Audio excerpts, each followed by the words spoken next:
What's up? What's up, and welcome to Lunchtime in the Lab.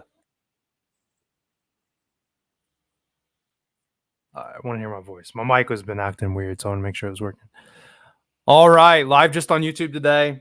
Later start than usual, so I don't know if that's going to throw off some of the regulars that generally show up or whatever. So we may try to make this maybe a bit of a shorter podcast than usual. Obviously, same great information. Just maybe just a little less random talking and stuff.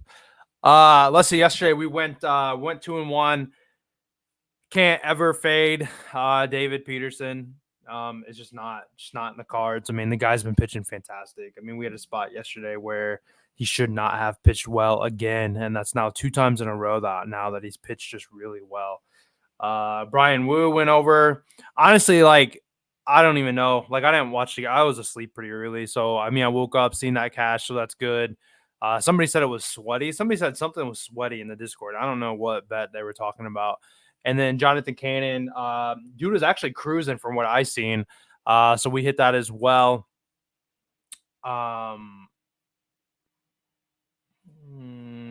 Wait a second. I don't remember what the plays were yesterday. Now that I think about it. Because the Jonathan Cannon and Fulmer did not get a win. That was the 10K challenge. I don't think I talked about that on the podcast. That was the 10K video. So hopefully you guys are watching those, on the channel here if you're subscribed. That's embarrassing. I can't remember what it was. Oh, well. I don't know if there's anybody here who remembers what it was yesterday. Definitely David Peterson. Definitely Wu.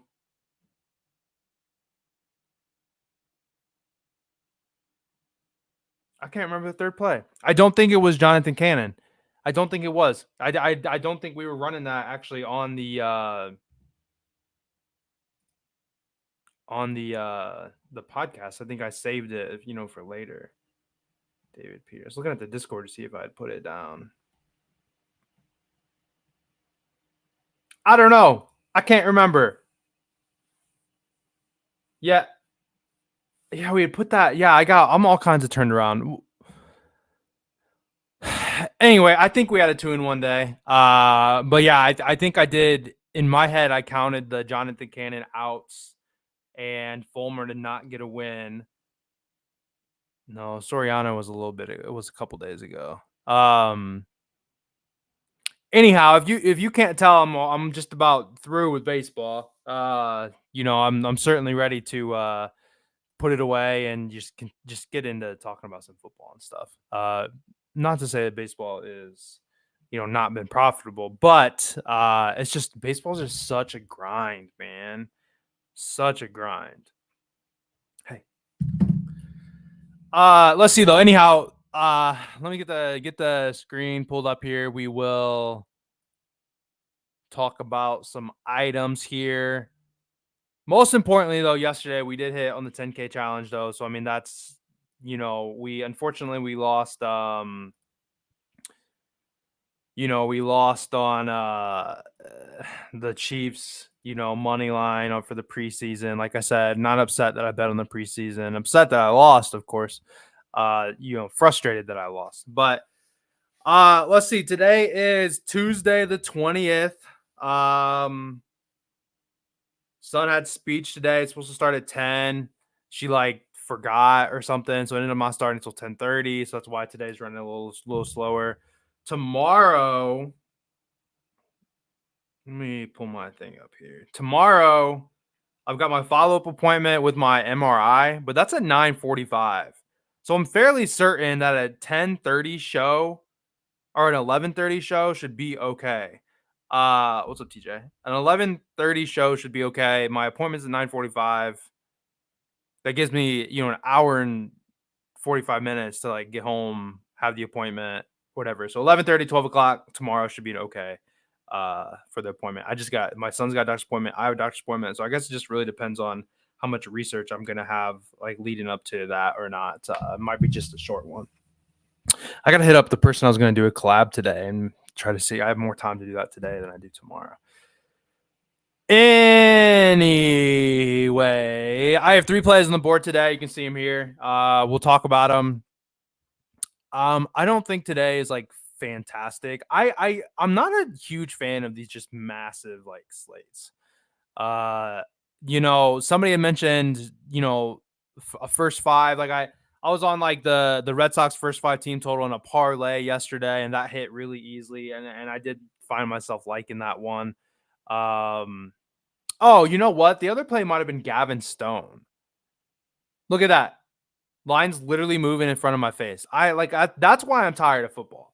This is exactly like Robbie Ray just went from minus like 130 to minus 145. Like I'm just tired. I'm tired of it. Absolutely tired of like the line movement. I feel like is just insane. Um, we talked about yesterday, like David Peterson was minus 120. It moved to minus 140 on the show. Nobody else had any of that stuff listed. And then, 3 hours, 4 hours later, FanDuel has them at like minus 150. And then DraftKings has got them at minus 125. So I hopped on them, officially in the Discord, at that price.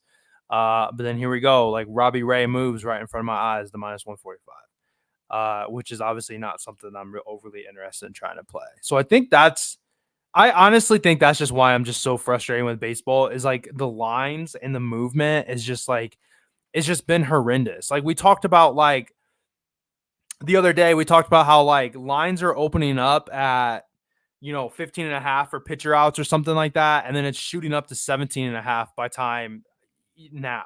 You know what I'm saying? Like Robbie Ray might have opened at 5.5 and he shot up to 6.5 at this point or something. I don't know, but like they're moving all over the damn place. And that's just annoying. And I know it happens in football, but it's not so rapid. Like you might get, Puka Nakua for 86.5, receiving yards. And sure, it might go up to 86, it might go up to 87.5, 88.5, 89.5. And you're like, well, as long as it's under 90, like I'm cool with it. Like, cause it's the yards they're smaller, like movements or whatever. It's not as significant. A full strike is significant. A full out is significant. Like you don't have as big, you don't accumulate, stats as fast as, everything else, if that makes sense. But it's football is a lot more forgiving lines, other sports certainly too. NBA. I mean, like there's certainly times where, you got a guy for 9.5. Look, it just went to minus 150. You got a guy for 9.5 rebounds, and he moves up to 10.5, and it's like, well, it's it's all good or whatever, So I think baseball is just very influential, like in that sense. And then all the like everybody and their mother, it just is on pitcher props. Not a lot of people are on offensive props. Look, like this world that we live in right now, like Twitter, Instagram, YouTube, whatever, there's so many people doing exactly what I'm doing.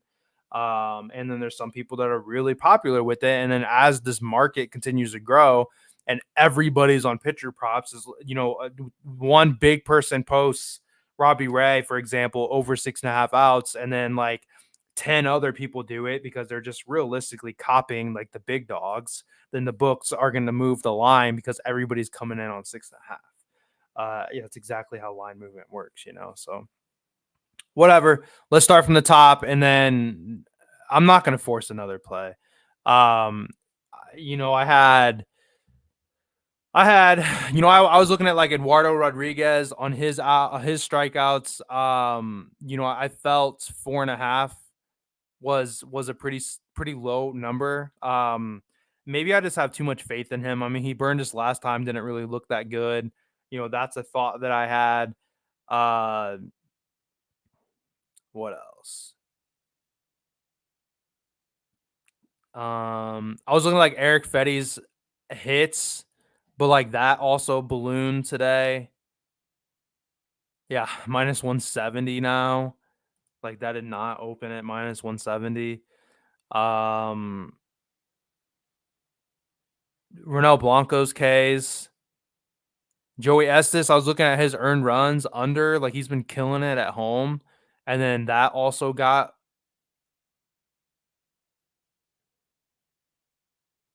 That's now minus 145. It was like minus 120. So frustrating. We might just run 2 plays because I do have a third play, but I'm gonna be honest with you. I'm trying to be a little stingy with it. You know, when I for these 10K pick of the day type videos, look, like just forcing some of you guys to watch that video, forcing you guys to there's 17 people watching right now. If 17 of you guys go and watch that video, like, look, if I'm only getting 100 views, that's a pretty big and percentage of an increase or whatever. So trying to keep the 10K, the pick of the day, as a separate entity in itself. But obviously, there's gonna, it's not always gonna be like that. But today, I do have a separate play, so we'll see how it goes. But anyway, let's just get into stuff though. Let's go ahead and look at Luis Gill, which I think is I think this has the potential to be a really good play. I'm not gonna lie. And like let's first just let's acknowledge this fact real fast. Like, I'm fully aware that he has been an under machine to this number. Like, I'm fully aware he's under this in 8 of his last 10. Um at home, he's under in 4 of his last 5. I know that he's been an under machine, but I think this is a good spot. On the year, you can see, like, in the middle, like, he was just cruising along, and then he just struggled. I don't know if he had injuries or whatever, and he just like sucked. And then you can see, like, he's went into the went into the 6 here, but didn't go deep enough. But also they were winning by 10. He's going against the Guardians, and I mean that's all I have to say at this spot. I mean, fading pitchers against or backing pitchers against the Guardians, fading the Guardians, however you guys want to look at it. Like, that's been incredibly successful to me, and like, I am absolutely willing to back this man today. I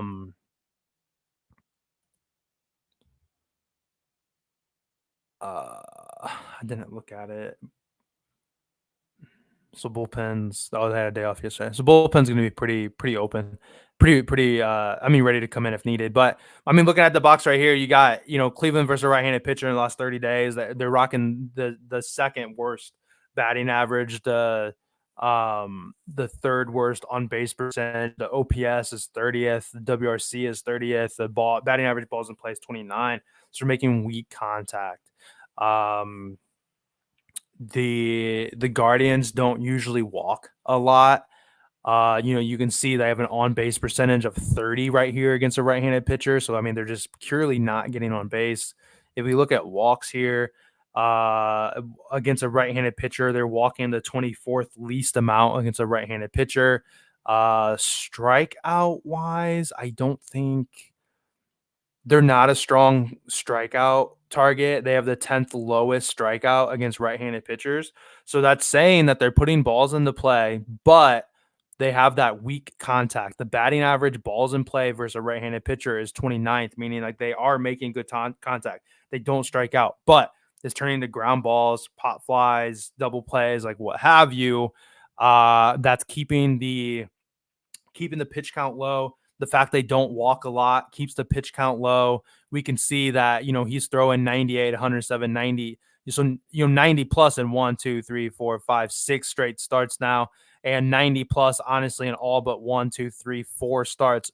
So what is that? 19 to 23 starts he's thrown 90 plus pitches. The guy's, I mean, fully stretched out. Going against the Guardians, who certainly struggle. Of course, the Guardians come out and hit the ball well. I mean, it's freaking baseball. You just don't know what it looks at. I had a guy in the Discord the other day that said, yesterday, he told me, he's like, well, the Orioles haven't been playing very well, so you should look into that next time or something. In the fact that David Peterson lost. So of course I responded and said, like, well, of course I looked into it. I literally in the write-up told you that they're the 8th best hitting team against left-handed pitchers. This in the last 30 days. This, whatever. It's honestly, that's just what's so much of a grind for somebody, in my spot, or somebody that like is, has people like kind of reliant on you or whatever. Is there's just a lot of losing in baseball. It's just, you do like, you win 5 in a row, you lose 3 in a row. Like, it's just, literally anything can happen on any given day in baseball, and you can have a perfect read. And I think I have a perfect read here, and he could come out and just be horrendous, or he could come out and both nailers hit a home run today. Like you just can't control that stuff. No, you just had chips, buddy. Chip? No, you're not gonna eat that. Go put that away, please. So anyway, that's where we're at for the first play. It's gonna be Luis Gil here over 16.5. I think it's a really good spot. What is it on FanDuel? Where is the game? Yeah, Taj Bradley's been not reliable. He's not the same Taj Bradley I was backing a bunch before. So it's minus 146 to the over here on FanDuel. So I'm guaranteed this ends up moving to a point we can't even play it, but we'll rock it at minus 135. And then Zach Wheeler, we're gonna go with his outs here too. Or I'm sorry, we're gonna go with his strikeouts. I don't know. I keep showing a 5.5. Like, there's no 5.5s anywhere. So over 6.5, he's at this. He's hit this in 12 of 24. He's rocking a 50% hit rate. Away, it's 55%. Away, he's hit this in 4 straight games. He's had 7 straight strikeouts in 4 straight games here. I think that I think this is another good spot. I think this is going to be a really good matchup actually against the Phillies and the Braves today. It could be a pretty good game. I mean, we've seen Austin Riley got hurt recently, and the Braves are just banged up in general. But going against a Braves team, against a right-handed pitcher, they're allowing the 22nd most strikeouts here. They strike out a pretty decent amount. On the year, the 26th highest. In the last 30 days, the 22nd highest. But when you look at TJ, that's good. Mine, yeah. I mean, he's not. I don't know. I have like full conversations with him. I mean, he still kind of does this like gibberish thing that we gotta kind of get out. Like I can't even like the chips and jump on the trampoline, And I'm like, dude, slow down, use your words, But it's definitely getting better. When you look at some of these guys that are going against them today, Darno's obviously hit pretty well against them. Murphy's got a 42% K rate against them. Ozuna 31%, Arcia almost 30, Matt Olson at 31%. Austin Riley obviously got hurt. Harris 45% K rate against them. Laureano 66%. Whit Merrifield at 30%. Soler even a 20%. It's still a pretty decent K rate. Duvall obviously hasn't struck out much against them, but you can see he hasn't really hit them either. He's got a .167 ERA against them, so not a whole lot of success. So there's a lot of these guys have not had a lot of success against Zach Wheeler, and he's just and he's been good away. Like I said, I mean he's over this in 4 straight starts away here. He's over in 6 of his last 10, 3 of his last 5. I mean, however you want to look at it. And then you had a miss against Washington, who Washington is just known to not strike out a lot. And then you had a miss on the Yankees, which is always just going to be a tough matchup. And he just got like shelled in that game. So realistically, he's coming out of some pretty tough matchups here recently. So I think it's going to be a pretty good start. Yeah, I got your nose. Yeah, my son doesn't get into that. I feel like I've tried it a couple times. And he's just like, whatever. I don't care about that. I know you don't have my nose, Dad. I'm not stupid. So anyhow, Luis Gil over 16.5 outs, Zach Wheeler over 6.5 strikeouts. What's up, Marcus? I don't know. I think we just run the 2 plays today. I've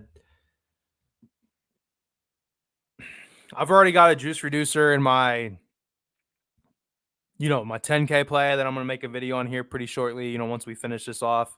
Like I said, today was going to be probably just a little bit of a shorter stream. I still got breakfast sitting like on the stove that I got to clean up. We rushed out the door this morning to go to speech, and then we were there for 45 minutes longer than we should have been, and today's been all kinds of a goofy day or whatever. But I do think Robbie Ray is going to be a really good look here. I mean, we could look at it real quick just so you guys can, have it for something later, I suppose. But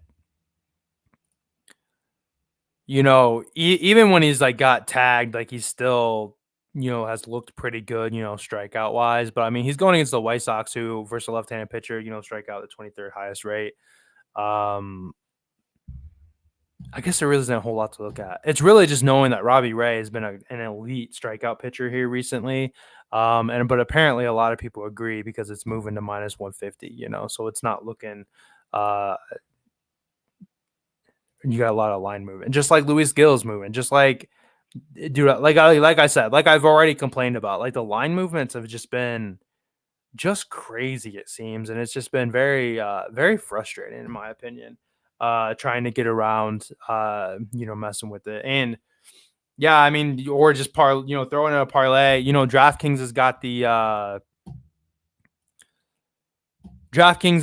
the boost today, the 4-leg boost. Going to be under minus 120. Like that's honestly usually one of those lines that I like to see. And then the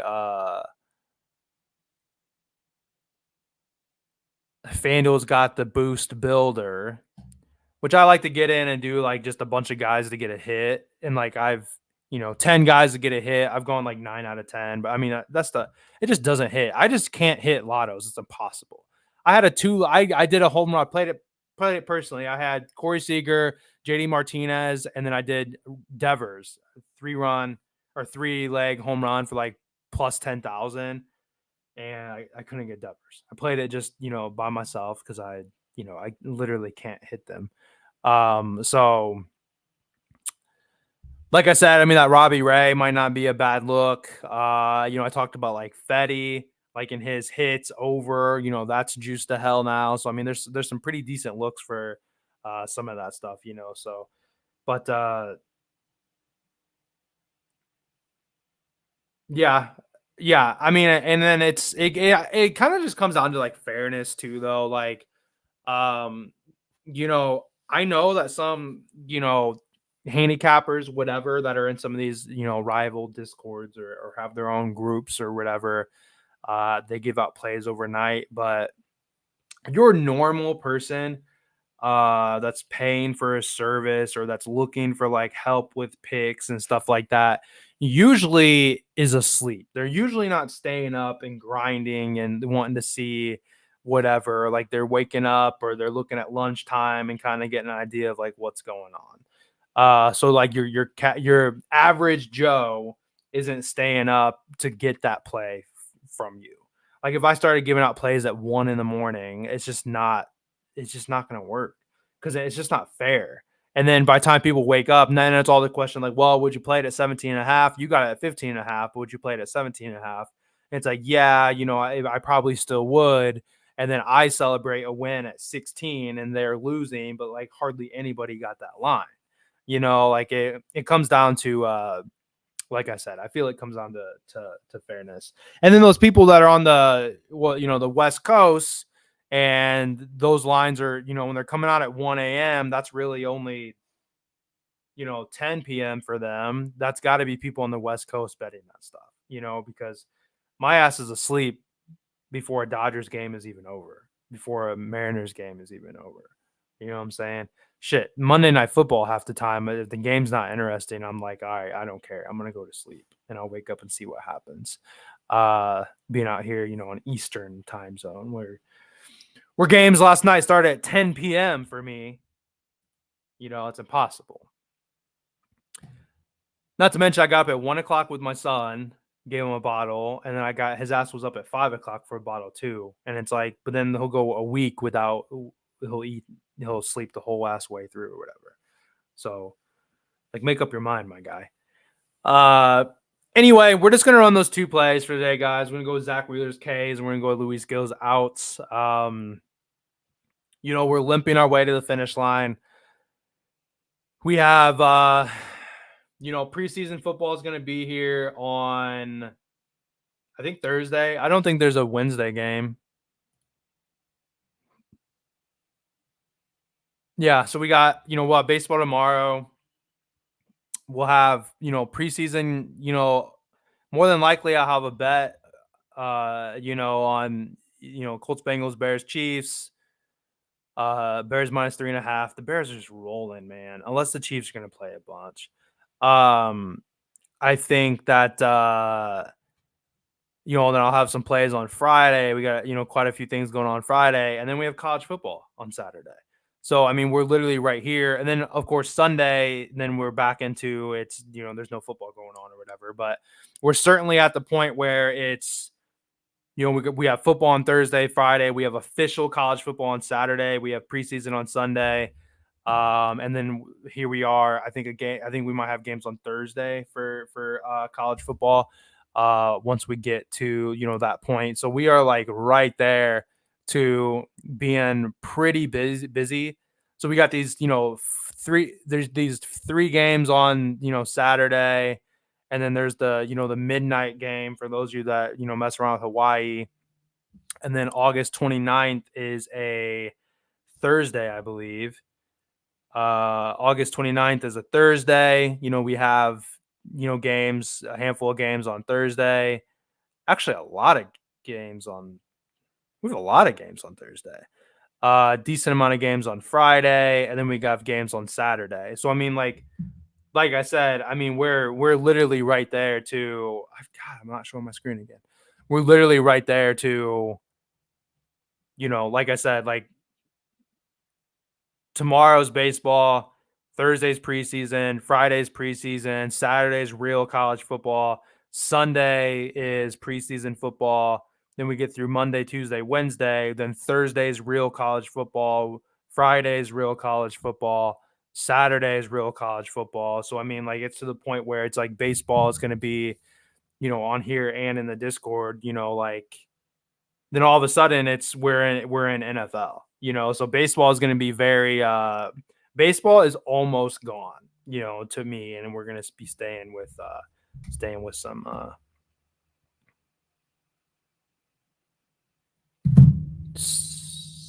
football and stuff. I was looking at Bailey Ober. I don't really remember honestly what I was looking at though, but I feel that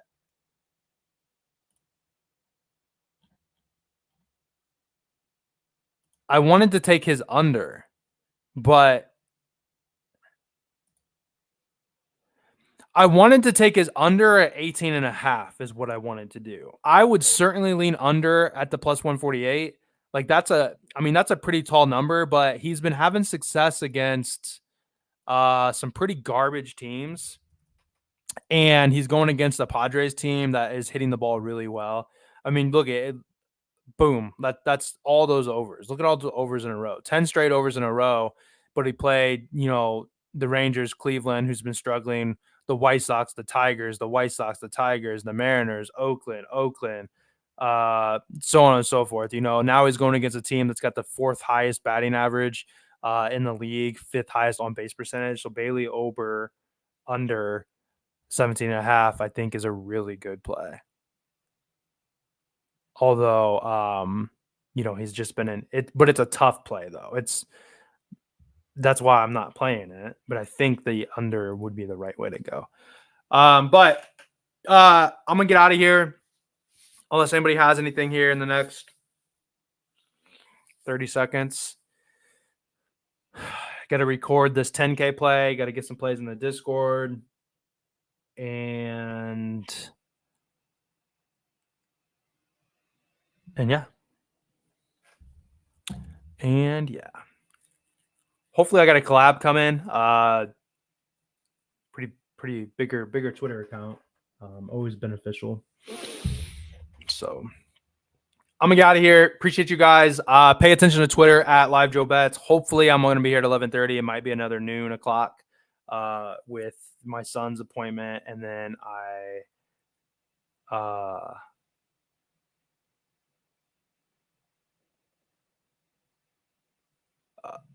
what?